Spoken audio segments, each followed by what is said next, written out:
Hi, I hope everybody's having an amazing day. I was just looking over some of the COVID-19 numbers, and I hate that. I really hate COVID-19.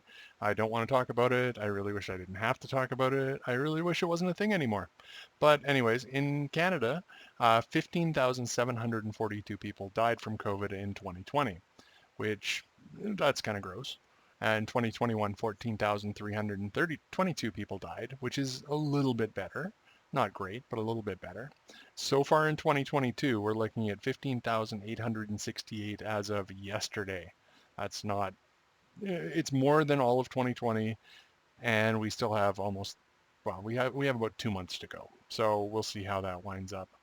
Um, the projection for 2022 is 17,864 people. We'll see whether we hit that, whether we beat it. I really hope we don't.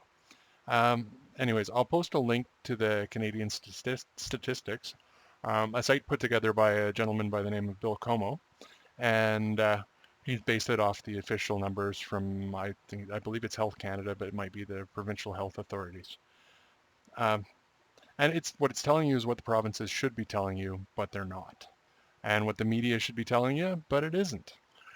Provinces have decided you are responsible for protecting yourself.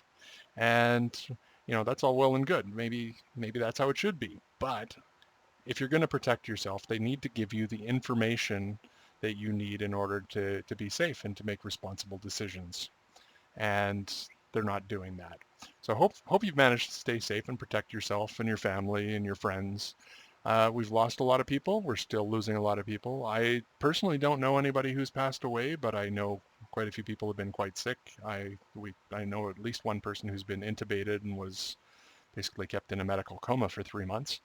I don't want to be that person, but at the same time, I'm trying to be as safe as I can. So, make sure you pay attention to the numbers. Like I said, I'll put a link to the sites that you should be looking at for genuine government information in the description.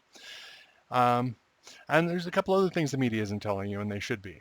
Number one, COVID-19 is airborne. Like it's flying all around the air, and it just floats there until you inhale it.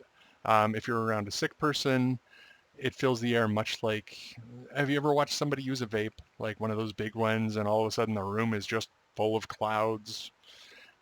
That is what we're talking about, except for you can't see it. So airborne is bad. The other thing is it's not a respiratory virus. It does affect your lungs. That is a problem, but it also infects your heart. It can infect your brain. It can infect your liver. It can infect your kidney. It infects your whole freaking body. And unlike your lungs, there's no symptoms when other things are infected. So you can be very, very sick and not know it, and you don't even notice any symptoms because your organs don't have pain receptors. They can't tell you that they're broken. The only time you notice is when they're damaged badly enough that you are in big trouble. So pay attention to that. We have people that are having heart attacks and strokes in their 20s and 30s and even their late teens. So just be really, really careful about it.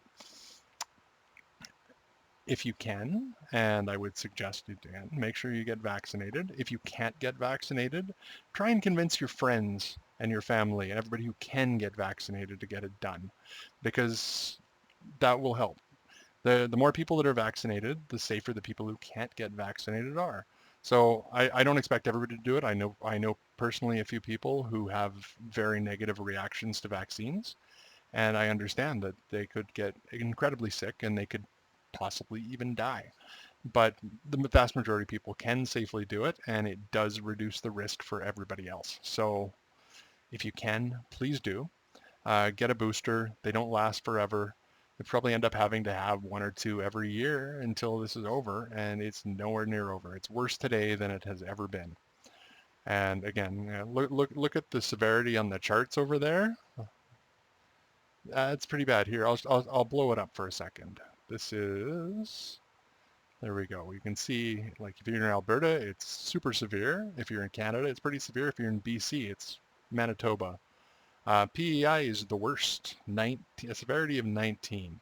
So anyways, I'm just suggesting that if you can, please get vaccinated. Be careful. and check out the links below. I hope you have a great day, and if you're going to go out and you're going to be in public, please wear a mask. And N95 is the way to go. Make sure it fits well, make sure you can breathe, make sure that there's no air coming out the sides or, fogging your glasses or whatever the case may be. So that's just my thoughts for today. I hope I never have to talk about COVID-19 ever again. And if I do, well, leave me some nasty comments. Have a great day and take care of yourself.